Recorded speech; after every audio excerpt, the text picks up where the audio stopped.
हमारे हॉस्टल में एक ऑडियोलॉजी और स्पीच थेरेपी सेंटर भी है, जहाँ पर हमारे ऑडियोलॉजिस्ट एंड स्पीच पैथोलॉजिस्ट काम करते हैं।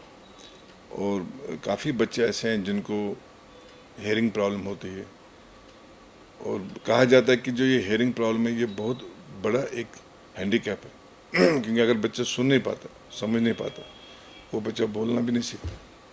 तो ये बहुत ज़रूरी है कि हम लोग समझें किस उम्र में बच्चा एक सुनना चाहिए। जैसे कि 5-6 महीने का बच्चा होता है, साउंड सुनना को तो रिस्पॉन्ड करता है साउंड की तरफ, या अगर बच्चा 10 महीने का हो गया तो वो कुछ बोलना शुरू करता है, एक एक लफ्ज़। फिर 1 साल, 12 महीने, 14-15 महीने में 2-2 लफ्ज़, 1.5 साल से लेकर 2 साल तक छोटे छोटे सेंटेंसेस बोलना शुरू करता है। तो एक जो ये स्पीच है ये एक बहुत इंपॉर्टेंट चीज़ है, और जितना हम डिले करेंगे इसको रिकॉग्नाइज करने में एज पेरेंट्स, उतना फिर इसका जो ट्रीटमेंट पार्ट है डिफ़िकल्ट हो जाता है। तो ये लाजिम बनता है कि हम लोग समझें कि बच्चा सुन रहा है प्रॉपर्ली और बच्चा बोल रहा है प्रॉपर्ली। कहीं भी अगर आपको लगेगा कि बच्चा प्रॉपर्ली सुन नहीं पा रहा है या बच्चा प्रॉपर्ली बोल नहीं पा रहा है जो उस एज के हिसाब से उसको बोलना चाहिए, तो ज़रूर यहाँ लाएं। हमारे हेयरिंग स्पेशलिस्ट हैं जो हेयरिंग टेस्ट यहाँ करते हैं या जो स्पीच थेरेपी देते हैं, वो उनकी हेल्प ज़रूर करेंगे।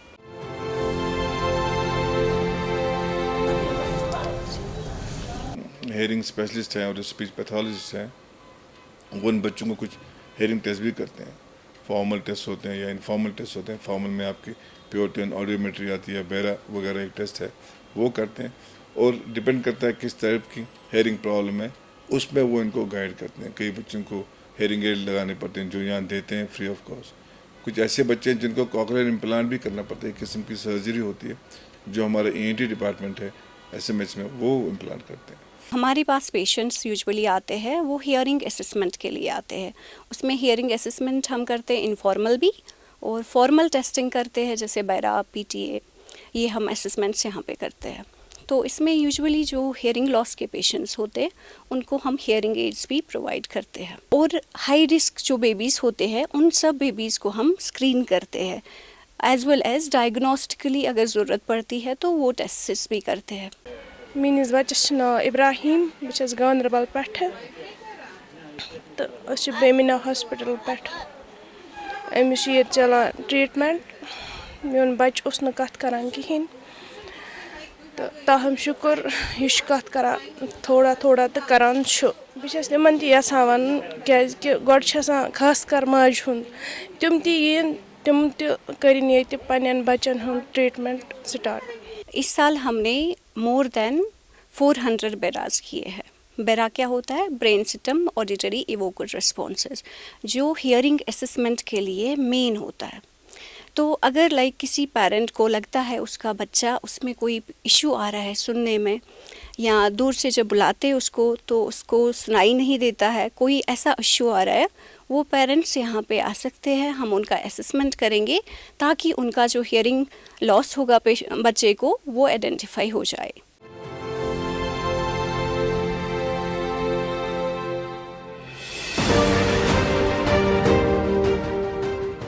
कुछ बच्चे ऐसे होते हैं जिनको स्टैमरिंग होती है, जिसको कश्मीरी में हम फफेर बोलते हैं, ये भी बहुत ज़रूरी है। स्टैमरिंग का भी इंटरवेंशन अर्ली होना चाहिए। जितना हम अर्ली इंटरवेंशन करेंगे उतना रिजल्ट बेटर होते हैं। कई बच्चों को मैं देखता हूँ आते हैं 1 साल से स्टैमर हो रहा है, 2 साल से, फिर उनको वापस नॉर्मल लाना डिफ़िकल्ट हो जाता है। तो जितना अर्ली इंटरवेंशन उतना बेटर है। तो इन चीज़ों को लाइटली ना लें। आजकल जो देखा गया है यूजुअली बच्चों में जो वर्चुअल ऑटिज़म हम लोग देखा गया है, इन बच्चों में यूजुअली स्क्रीन देखने की वजह से, फ़ोन देखने की वजह से या टेलीविज़न देखने की वजह से, उनमें बहुत सारे ऐसे बच्चे हैं जो यहाँ पर हमें इस डिपार्टमेंट में आते हैं और उनको हम लोग यहाँ पर स्पीच रिलेटेड ट्रीटमेंट भी देते हैं और पहले असेसमेंट होता है यहाँ पर उनका, और उसके हिसाब से स्पीच थेरेपी दी जाती है उन बच्चों को।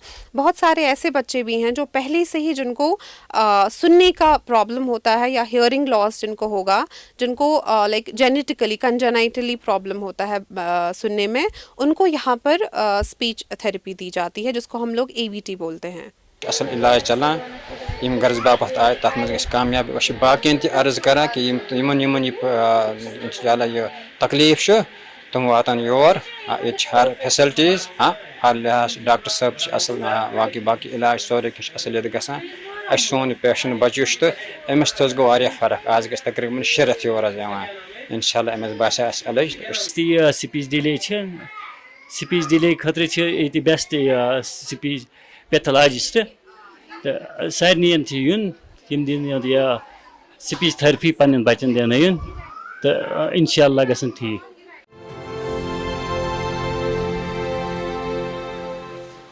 जो हमें यहाँ पर केसेस इस साल आए लगभग 3500 से ऊपर स्पीच और हियरिंग रिलेटेड इश्यूज जिन भी बच्चों को है उनको हमने यहाँ पर देखा।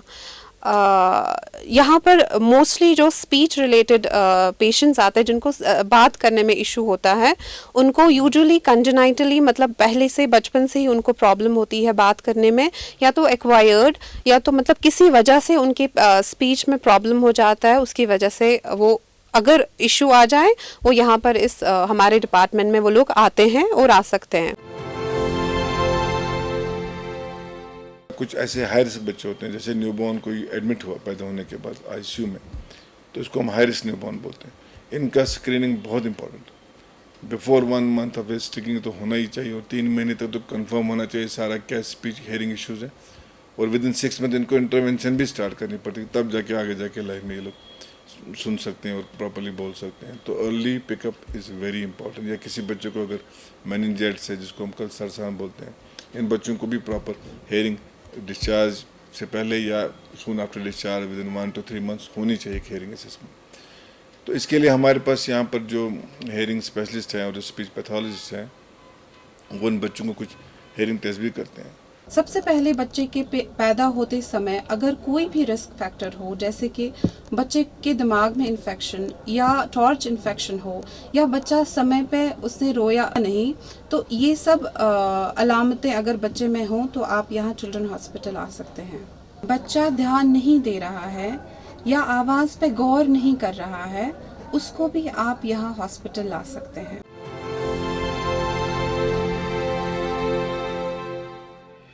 मेरी ये पेरेंट्स से अपील है कि अगर आपको लगता है आपके बच्चे को हियरिंग लॉस है, ऑलरेडी आइडेंटिफाई हुआ है या होना बाकी है, वो यहाँ पे आ जाए ताकि हम उनका असेसमेंट करके उनका ट्रीटमेंट करेंगे। और आफ्टर हियरिंग एड्स भी ज़रूरी है कि उन बच्चों को हियरिंग एवीटी थेरेपी दी जाए, उसके बाद स्पीच थेरेपी दी जाए। स्ट्रोक या फिर रोड ट्रैफिक एक्सीडेंट में भी अगर बच्चे में स्पीच या लैंग्वेज रिलेटेड चेंजेस लगे, उस समय भी आप इसको speech and hearing department children hospital ला सकते हैं।